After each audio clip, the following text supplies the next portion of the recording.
This is Dimple Drama from Link Up Sessions, and today Nelisi Obaloi from Bathu. So I just want to ask you a couple of questions, especially being an entrepreneur that came from the ground up, from Alex, the streets of Alex. We have a lot of brands, Mumzans, people from Soweto, Alex, Deep Sloot, that are trying to build their brands. Yeah. How would you advise them to basically get to a point where you are now? I think for me, one thing that I learned is that as you build your business from concept phase, you need to be able to have a global end picture in mind. Because oftentimes with local businesses, we've got a tendency of building for the table, next door or next street.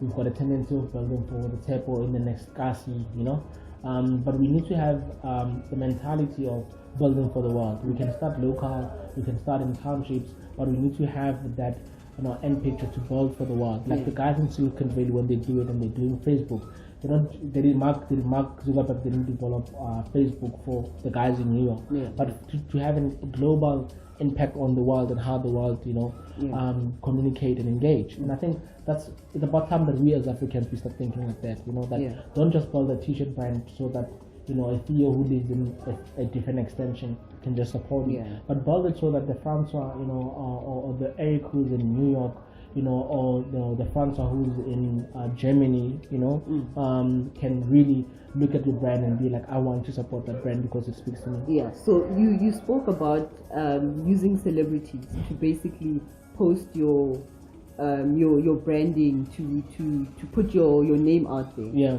But for someone who is just starting, doesn't have that kind of influence or can't get to a place where maybe they call Kanyimbao to say, dude, I've got a t-shirt, can you please post it on social media? How do you break that barrier? Tell you what, there's different ways of doing it. Number one, I think, and I think Kanye even said this the other day, that you need to be intentional about who you approach and how you approach them. You can't sell them, nappies when they don't have a child. So look at their lifestyle, you follow them on social media, look at, their passion points, look at their spending habits, look at, a space of, their space of comfort, and try to align that with, your brand, whatever that you're trying to sell them. And I asked you how you do it. There's different ways of doing it, obviously, with the power of social media, and trying to reach out. But the way I did it, because I used to sell perfumes door to door and hustling people, it's my thing, so I hustled so I didn't have his contact, I sent him a DM, didn't reply, and I went, to the SABC studios, got there, and I hustled him like literally an elevator pitch. Hi, this is my name, and this is my brand, and this is the vision for this business. I would love to give you a product to post about, literally within a minute it was done. And then today we've got a collab. You just basically need to be able to put yourself out there, like you say, in literally 1 minute you get somebody's time. So just to wrap it up, the passion project, the care project, the Bathu care. Yes. So you went into now school shoes, to give back to the kids, and I like the fact that you're not even selling them, but you're giving them away. So can you just speak briefly about that, as to what made you do that, and where you're going forward with that?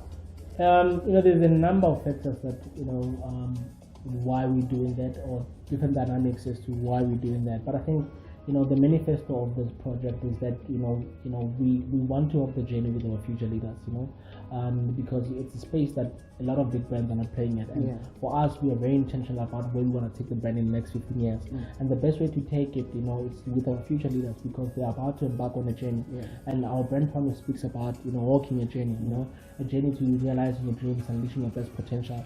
And I think oftentimes as a child, the most thing that you wear more than anything is cool shoes. So we want to be that brand that contributes to that. And there's, I think, a big objective that has been in our country, many years from when we got democracy, around free education. And today, 25 years later, we still don't have free education. And we are of the opinion as a brand that in the same breath, we believe school shoes should be for free. And that is why we're not commercializing them, and we're not even asking for anything. We took our own proceeds, we put it in, and then we gave shoes to our kids, because our mission is to reignite hope and create sustainable jobs. And then we want to reignite hope for our future leaders, as they walk their journey. 100%. Thank you very much, and for everybody out there, walk your journey with the Bathu shoes.